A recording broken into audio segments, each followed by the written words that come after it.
Tonight on CFTK-TV News, Prince Rupert officially opens its new emergency room, a local doctor receives a community service award, and Kitimat Search and Rescue save an injured hunter. Northwest BC's only television news team. We are CFTK-TV News. Hello, and thanks for joining us on this Thursday, October 16th, 2025. I'm Jaylene Matthews. In the heart of Prince Rupert, a new chapter in healthcare begins as renovations to the city's emergency unit promise faster care and modern comfort for patients in need. It's a small step in infrastructure, but a big stride in community health. CFTK-TV's Helen Asante reports. Rescue the Eagle Clan!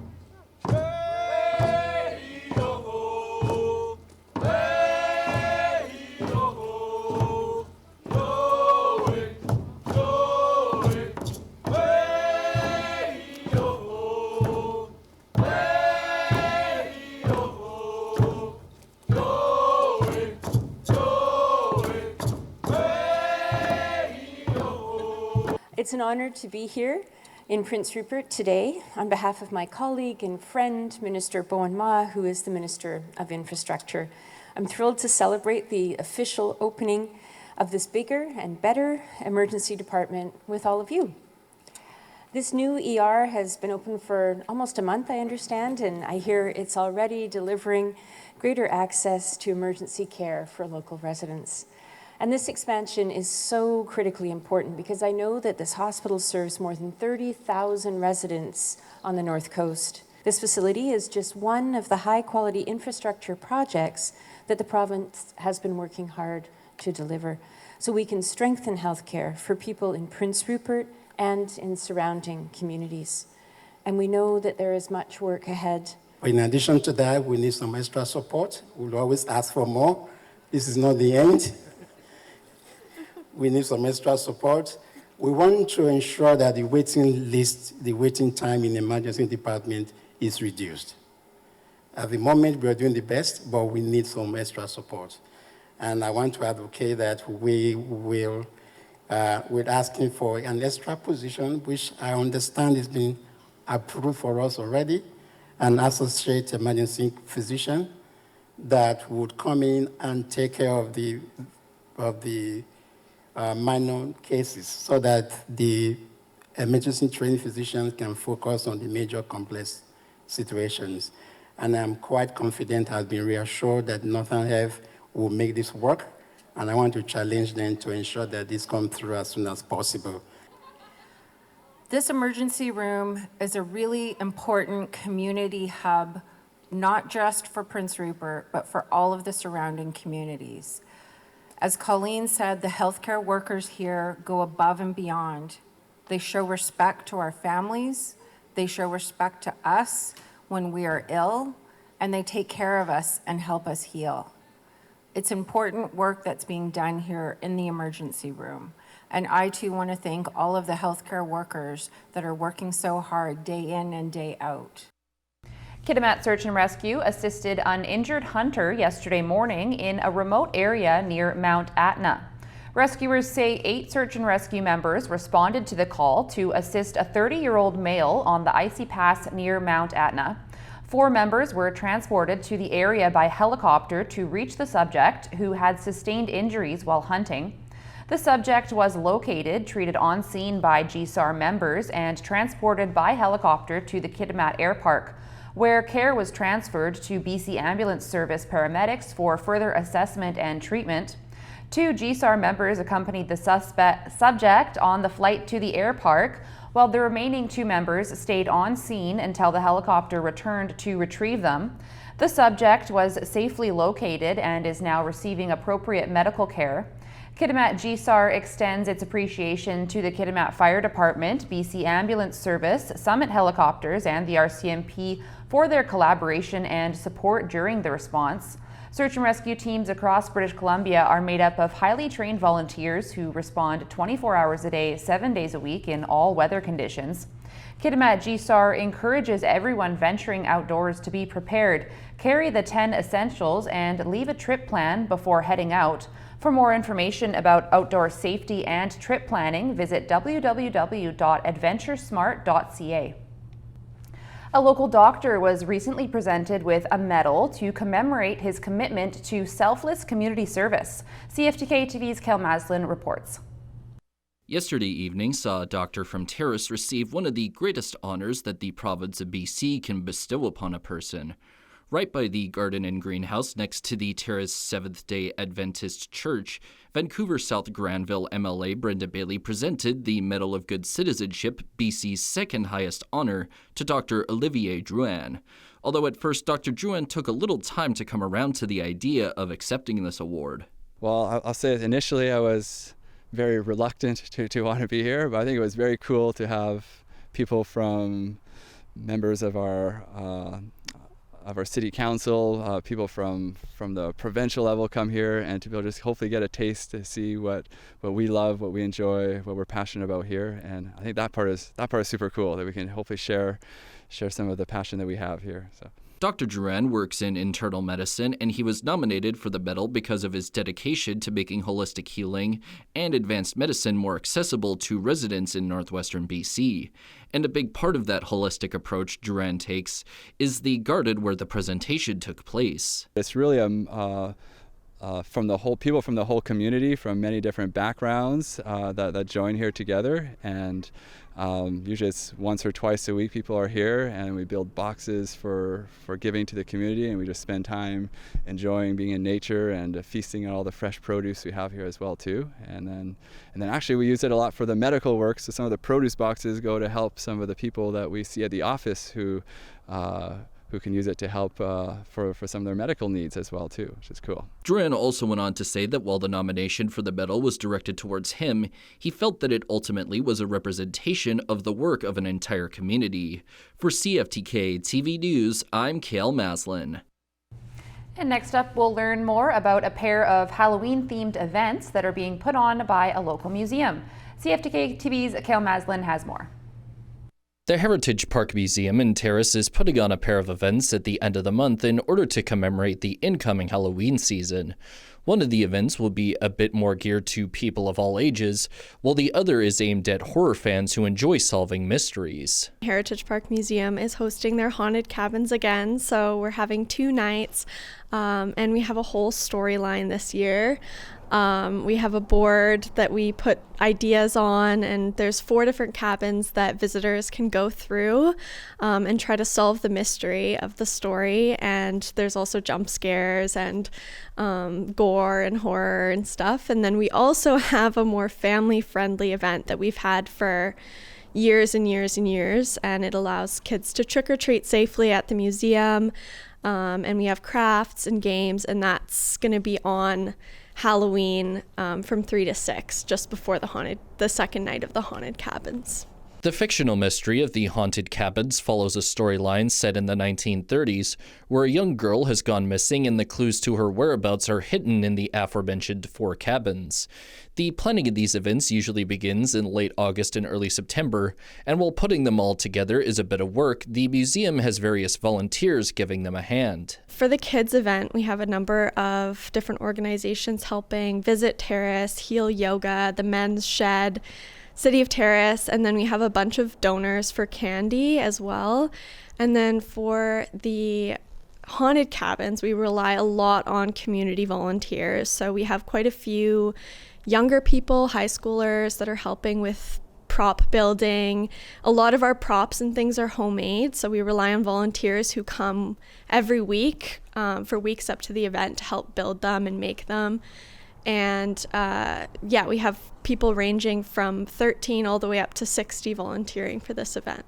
The Haunted Cabins event has existed for a few years now, but the storyline approach the museum is taking this year is different from how it was done previously. So previous years, there was 4 haunted houses, but they were all a different theme and they weren't interconnected. And this year, we wanted to bring it more to life and make the whole park its own village that you're a part of, kind of the horror story. The trick-or-treating event can be attended if you make a donation, and the Haunted Cabins tickets cost $15 and can be purchased at Misty River Books. All profits from the events will go towards other local community programming and events. For CFTK-TV News, I'm Cale Maslin.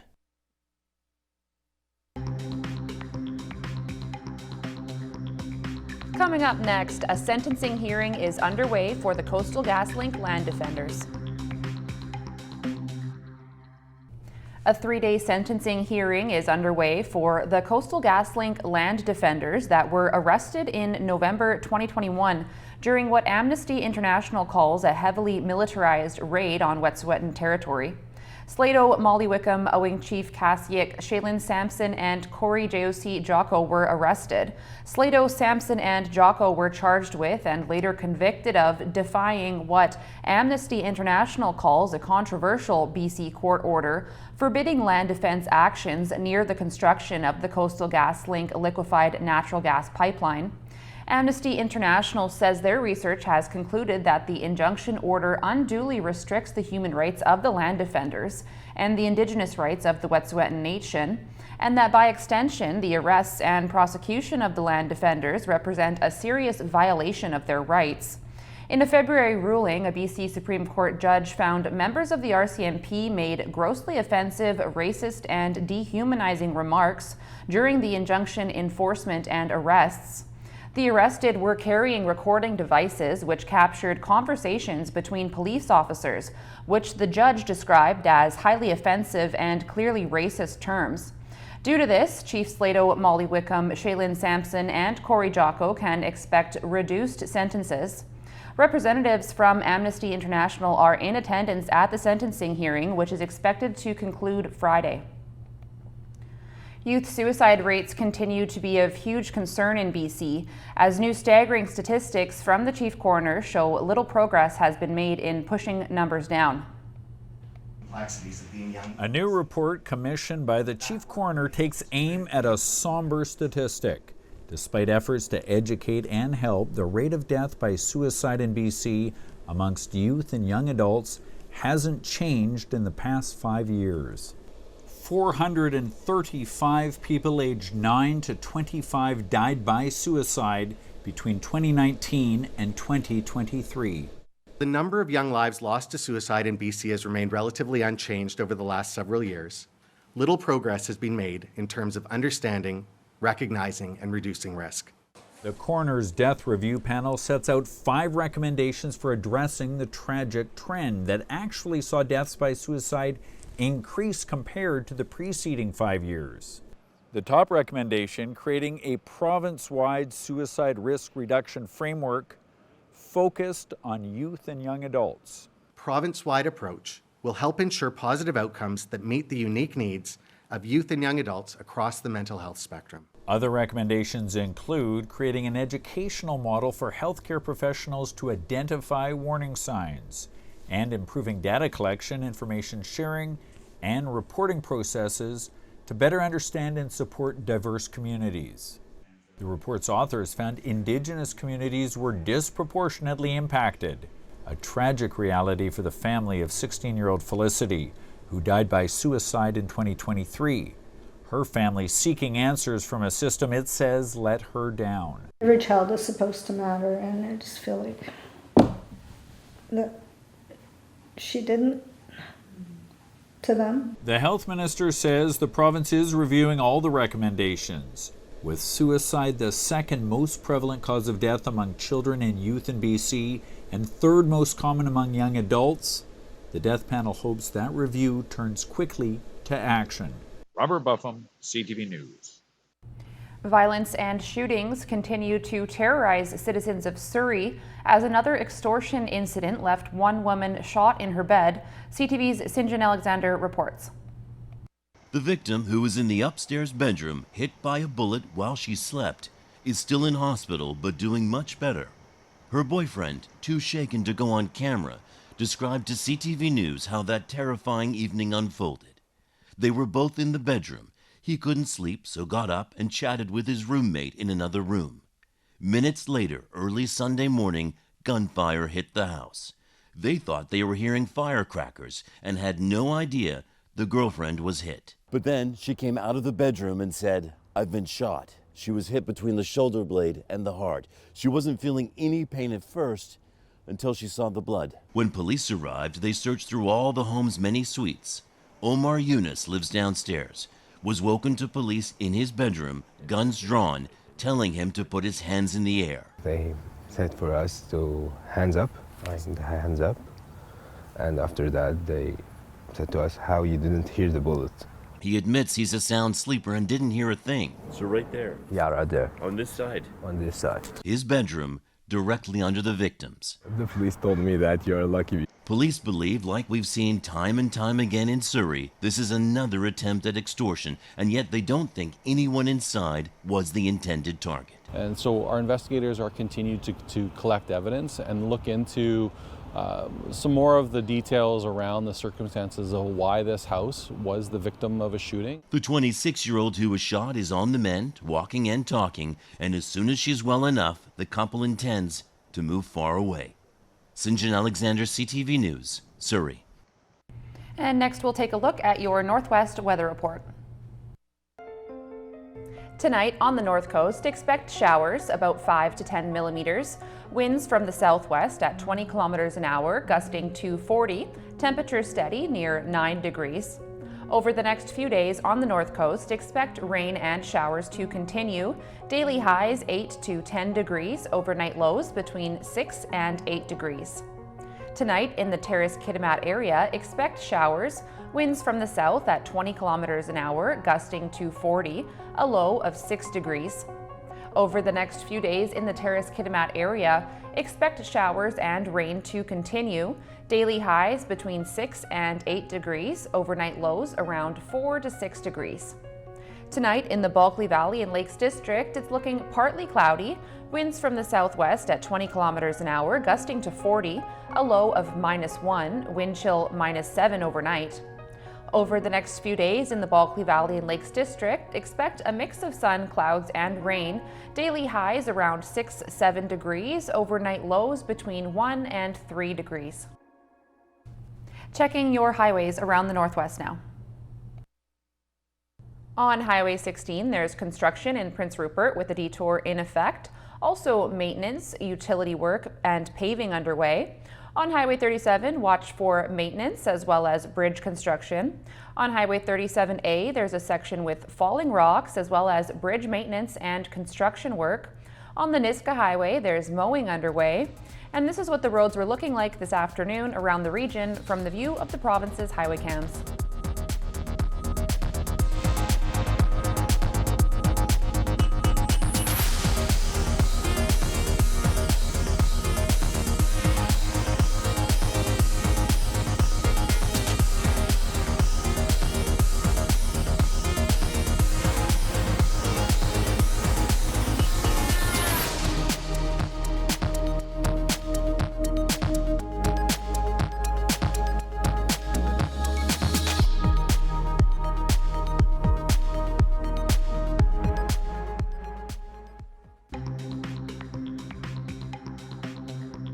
Still to come, the high youth unemployment rate that's frustrating students. Youth employment rates are the lowest they've been in over a decade, and some say the government is doing too little too late to mitigate the issue. CTV's Abigail Biman reports. Keep your hand up if you've applied to more than 20 jobs already. A frustrating job market for these university students. I must have applied to like 70 jobs or something like that, and most of them just don't get back to you. Then you have to really push and be desperate for the job if you really want to get anything. And even then, there's all these AI screenings. While Canada's unemployment rate sits at 7.1%, Statistics Canada puts youth unemployment at 14.7%, the highest since 2010, excluding COVID years. We are calling on the government to take our constructive ideas and include them in Budget 2025. New in the Conservatives' youth jobs plan today, a 100% capital cost tax write-off in the first year for employers that build housing for employees.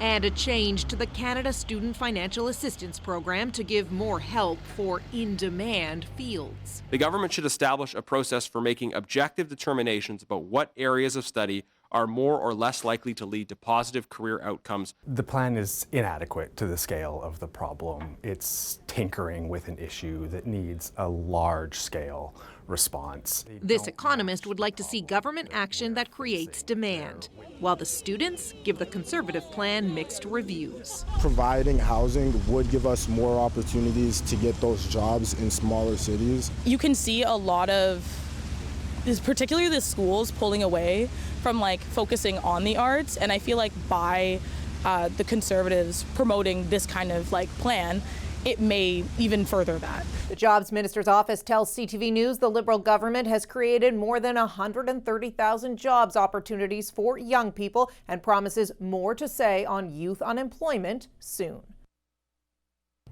Canada's main stock index finished lower Thursday, while U.S. stock markets saw declines.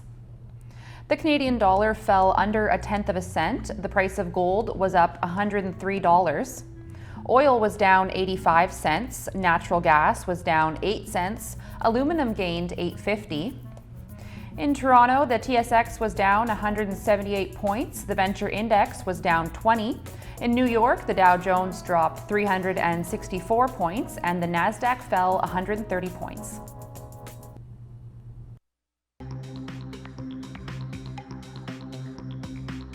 Still ahead, a BC man puts in the work to recover.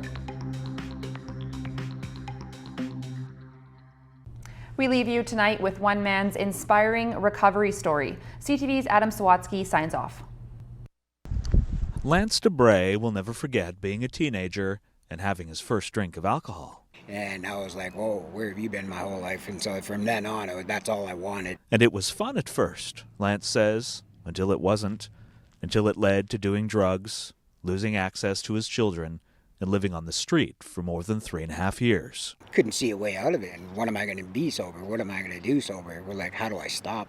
But then, after decades of addiction, his heart stopped, and Lance woke up in a hospital room that turned out to be his rock bottom. It's either I change or I die. Lance chose life, completed months of rehab, and connected with a local business owner, Will Arnold, who had shown him kindness on the street. I saw that look in Lance's face where he was more focused on his well-being, which was really, heartwarming. Lance was determined to give back to those he'd burdened and began volunteering with a group that Will had helped start, picking up garbage left by members of the street community. And, day after day you wake up and you're like, okay, I can do this. Well, Lance worked so hard and demonstrated such a strength of character that Will says he and his fellow entrepreneurs agreed to pay him to clean up every day, which led to the local butcher, Graham Blackstock, offering Lance a full-time job. He's solid. He's an asset to himself, to our community, and to the shop. I'd take him any day as a wingman. Like Will considers him every day a friend, and couldn't be more proud that Lance has been sober and drug-free for more than 6 years. And he says, I never realized how beautiful life was. And those words moved me. Well, Lance couldn't be more grateful for the opportunities he's been given and the friendships he's made. He says the greatest gift in the new life he's chosen is returning home at the end of the day to see and support his children. The best high in the world is I love you from my kids. That's what keeps me going. Adam Sawatsky, CTV News, Duncan. That's our news for now. Thanks for watching.